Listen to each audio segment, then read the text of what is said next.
Hello, Ron. We are today joined by Dr. Daniel Feldmann, who wrote a book on model. It's in French, so I thought, well, let's ask him in English to get a better view on it. And for me, one interesting question is always the myth versus reality question, because a lot of stuff I read in the past turned out to be kind of wrong, completely wrong, a lot of hogwash. And so for me now, I want to know from you, Daniel, was there something when you wrote the book that really surprised you about modal, which you haven't heard or was completely different or something along those lines? Yeah, hello Bernard, thanks for inviting me. Well, I had a few surprises when writing about model, but when it comes to comparing myth and reality, probably the most striking one was uh, model's reputation about one of the few generals that could say no to Hitler.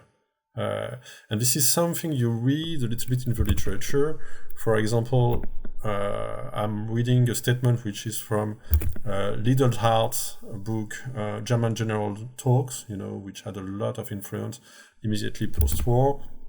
And there's not a lot about model, but there's one sentence that says, model stood up to Hitler in a way that hardly anyone else dared, and even refused to carry out orders with which he did not agree. And then later on, there's one very famous anecdote which is always repeated about model. This is the anecdote. This is early 1942. Model has been nominated at the head of an army a few weeks before. There's a conference with Hitler where they discuss where to send reinforcement, and Hitler's idea is to send reinforcement to another armies than Model, and Model argues against it, and the discussion heats up. People in the room start to be more and more uncomfortable, and eventually Model says, well, Mein Führer, who commands the Ninth Army? Is it you or me? And Hitler yields and sends the reinforcements to Model. And this is kind of a unique anecdote. So based on that, whenever you read about Model, you get this image of one of the few generals that could stand up to Hitler and say no. What is interesting, a few things are interesting about that. A little bit of historiography first. The second anecdote, who commands the Ninth Army, I was surprised not to find it in the early literature. The first time it's written in a book is in the first biography of Model by a long-forgotten writer called Gurlitt in 1975. And then it's repeated in every single book whenever the name Model appears. Really, you have tens of examples. The source of the anecdote, because the author Gurlitt did not make it up, is a testimony by an aide from Model. So junior officer makes a testimony. And what is interesting is this testimony is not a direct testimony. That is, the witness was not attending this conference. The witness heard the anecdote from General Schmundt, who was at the headquarters of Hitler, and this is a guy who moved up to being responsible for nominating generals in 1943 or 1944 or something, and he's also a guy who is, I think, the only casualty of the failed bomb against Hitler on 20th July 1944. So he attends a lot of conferences, and he dies because he's near the bomb. So he died in 1944. So this person told the aide from Model about this anecdote, this past anecdote. It's interesting to see where it comes from, because you could say there's some hearsay. You don't really know, actually. It's also so striking that it might well be true. The problem is with the memory thing, like books like Seven Sins of Memory, that human memory is very fallible. We always usually people compare with a hard disk, but if a hard disk would be that, it would be another failure. So generally, so give a basic introduction to people who don't know. every time somebody tells a story from his memory, he basically rewrites it. So if somebody pushes something up or down, it changes it. For instance, I personally had such experience. I was in a car accident, and this was back in the time when SUVs were rather uncommon. And initially I said I was, the car that hit me was similar to an SUV BMW, I think the X variant. But at some point, apparently in my story, this changed to a BMW X. And I found this out basically because I made photos of my car and the car that hit me. And back then, these were old photos, so not digital ones. And weeks later, I got them and then look at it, and this is not a BMW. And then I figured out, or I assumed that in my mind, at one point it changed. It was similar to a BMW X. And I think it really was a Hyundai or something. And I had a few similar things, like I thought I bought book X before the other one, and that led me then to the other one. But then at one point I looked it up for some reason, and I looked at my Amazon history, and it became clear I bought the other book, which in complete reverse order a few months before. So that doesn't add up anymore. And so it could be something that the one guy told something and the one guy heard something differently, and then he told it again, and then it adds up something completely different. And then based on that, my thinking was, well, haven't found the source, I couldn't say how accurate it was. But then what I took from it is that most probably Model got a reputation as being someone who could, if not stand up to Hitler, at least get some privileges, some extra privileges. And this could have been his reputation. If you go back to the quote that I just mentioned, it fits with that. The quote is from Little Heart that we mentioned earlier. So I wanted to examine whether, in other circumstances, Model could really say no to Hitler.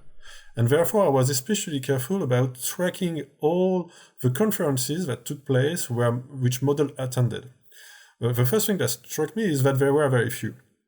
As an army general, and even later as an army group general, as an army general, you hardly ever met Hitler. It happened for Model when he was nominated at Army Command, then again a few weeks later. But for the remainder of 1942, he doesn't get into any conference with Hitler. If you look at the hierarchy, it's more like the army group level. The guy above army may be in front of Hitler a bit more often. Also, there's hardly any example of a direct order from Hitler to an army. Hardly any example means in 42 I found one single example, and it was about, at some point, the Großdeutschland division is lent to the 9th Army to defend, and then there's one order which comes from Hitler saying, be careful, this division will have to be used in other areas, it has to be fit again, don't ruin it during your defense. Which Model, it's true, completely ignores this command and destroys the division for its own purpose. But then, actually, much fewer contact that you could imagine at the army level. Later, Model moves to army group in 43 and 44. Especially in 43, there's one thing about the Kursk counteroffensive. And although Model is still at army level, there is one conference where he gets to Hitler. So this is an anomaly. The key conferences where Hitler discusses with his generals whether to launch the Kursk offensive in 43 and when to launch it are conferences with the army groups, with Manstein, with Kluger, etc., not with the armies. But then, a couple of weeks before one of these conferences, Model takes advantage of being in Berlin to meet Hitler and to show him his own perspective. And what is interesting is that he's received. That is, he can meet Hitler. I think no other army general could have met Hitler in this situation, but maybe except Rommel, but he was fighting in another theater, but Model could. And then there's a discussion about what to do on Kursk. And this is best summarized in the books by Roman Topol, where it digs into it extensively. And Roman Topol shows that Hitler had doubts, that Model also had doubts, and they pretty much build on each other. So it's not like Hitler absolutely wanted to do the attack, and Model came with different facts that convinced Hitler to change. It's more like Hitler had hints that things were not perfect at that point, and Model confirmed them. So that was not about saying no to Hitler. And for the remainder of 1943, there's no other example of conferences which attended by Model and Hitler. But then in 1944, Model moves to Army Group. And then this is a different story, because then he meets Hitler a little more. First, when he's nominated at Army Group level, also when he's elevated to Field Marshal, there's a ceremony, but when he's nominated at Army Group level in January, it's Hitler who sends him there. But there are, in 1944, two very important conferences where there's a conflict between Model and Hitler, and they are extremely interesting to see. The first one is during Operation Bagration, in June 1944, the Soviets counterattack in Belarusia. They smash through the German defenses, and Model is called as a fireman to try to fix that. He's called at the head of Army Group Center. This is June 1944. He realizes that he cannot stop the Soviet attack. At the same time, the northern part of the front still goes up to the Gulf of Finland. That is, all the Baltic states are still controlled by the Germans. So one idea would be to evacuate the northern part. This would give pretty much a free army, another army for the Germans, and to use this army against the Soviets in Belarusia. You see? And this is also an idea shared by the commander of Army Group North. The guy in charge of Army Group North and Model both agree. This should be done, and this can save the whole situation. Then the problem is to convince Hitler. So after quite an exchange of documents and plans, etc., both Army Group commanders agree together. There's a conference with Hitler early July, and Hitler doesn't want to give up Estonia. He doesn't want to give up Estonia because he says that it's important to keep Finland in the war. It's important because it's one of the very few areas where there is some oil, some crude oil for Germany, even if it's not big volume. And also because the Navy, Dönitz, says that he needs the area to train his submarine personnel. Right? And this conference, Dönitz, head of the Navy, attends this conference. And very quickly, Hitler says, no, I'm not going to evacuate this area. And Model doesn't argue against this. He doesn't stand up to Hitler saying, yes, we should argue. He should have insisted and insisted and insisted again for hours. That's not what happens. What happens is Hitler says, well, dear Model, you need more troops in your zone. I understand that you need your troops in your area. You are going to get more troops. You should not be concerned where these troops come from. It's none of your business. Now shut up. This is more or less what happened. And you get that from at least two sources, because there are testimonies by the naval, by Dönitz team, and also by the Army guys of what happened during this conversation. So, although Model was really convinced by the operational idea, he drops it, and too bad for Army Group North, which a few weeks later gets cut off from Army Group Center. So he didn't stand up against Hitler. Next example is in November 1944. So now Model is on the Western Front, all right? And at the headquarters in Berlin, they have a great ideas about doing a very ambitious counterattack in winter in the Ardennes forest against the Americans, right? And they even put up a lot of reserves to do that. A full Panzer army exists to do that, all right? And when it's excellent secret, excellent confidentiality is maintained, so Rundstedt and Model are only informed pretty late about this plan. Right. When they eventually learn about it, both Rundstedt and Model, Rundstedt is head of OB-West, the whole theater, and Model of Army Group B is in charge of doing this counterattack. They don't think this is possible. They think this is bound to fail, that they can't do it. They come up with another solution instead of what is called the big solution, which is really what could turn the table by capturing Antwerp again, and this is Hitler's solution, something that could change the configuration of the whole theater, even if the probability of success is very small.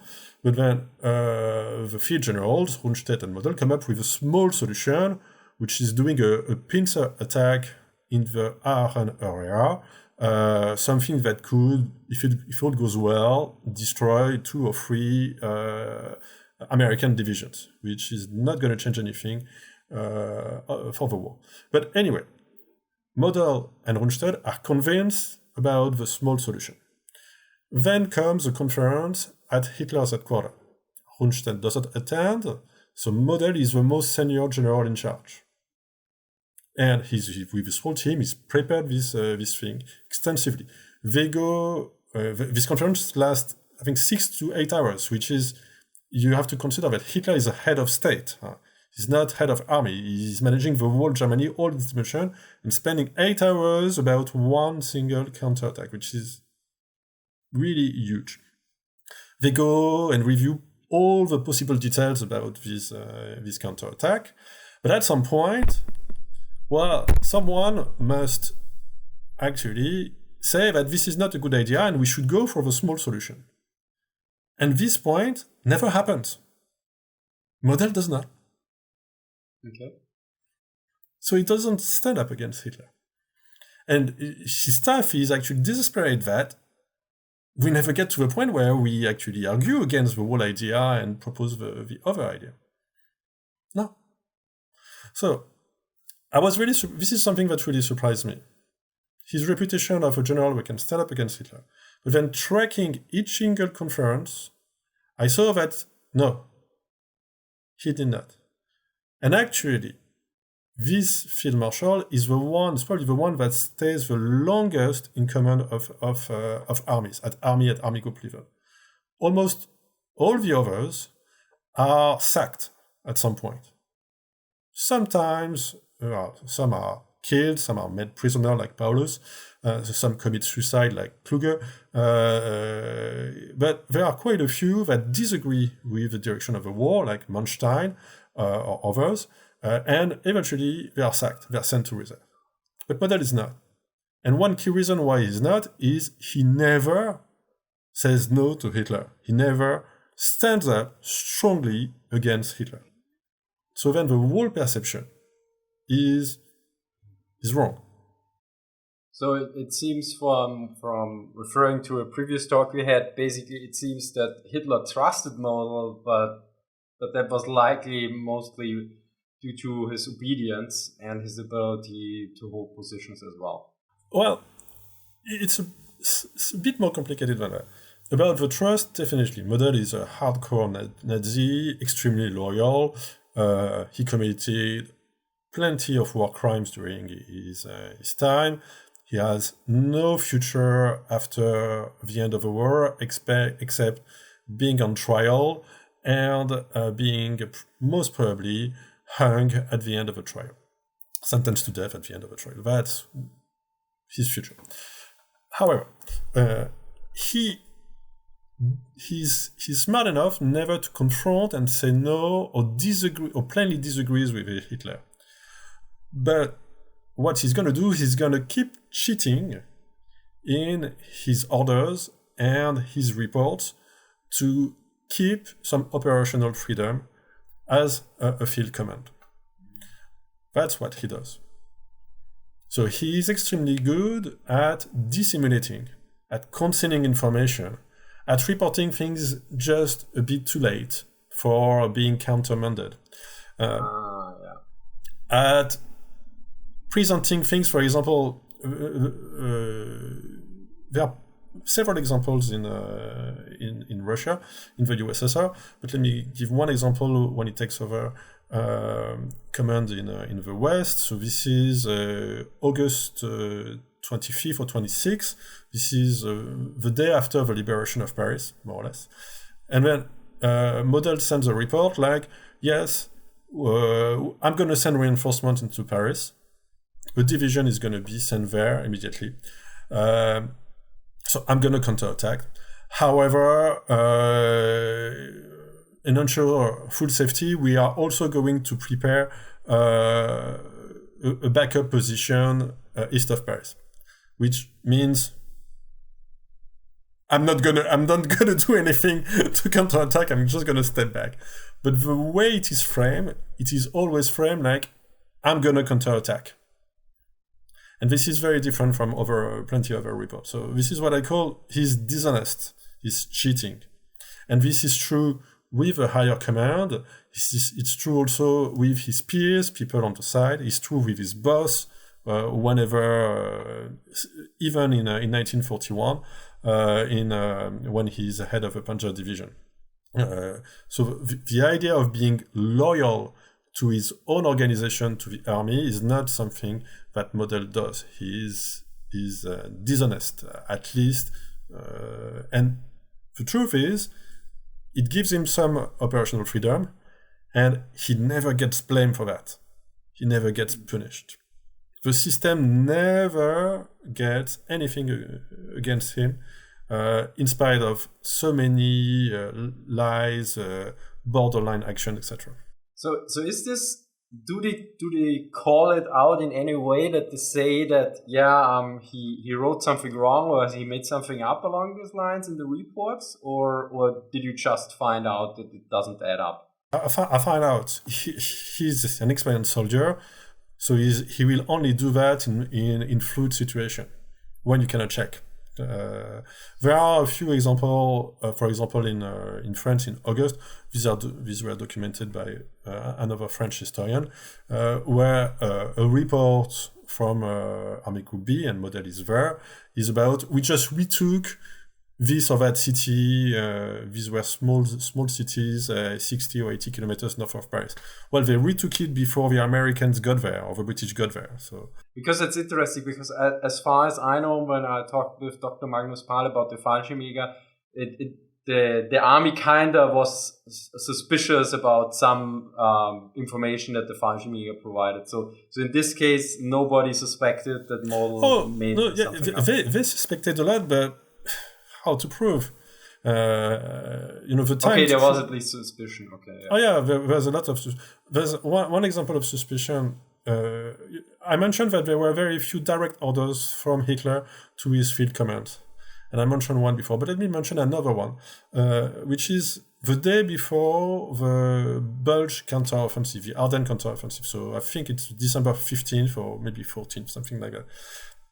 There's a straight order from Hitler to Model about the fact that the advancing German armies should advance so that they cross the Meuse River south of the Belgian city of Liège. Why? Because instead of being south, should they be 20 kilometers north, this could lead to revival of a small solution. You remember there was this small solution about doing an attack against Ardennes.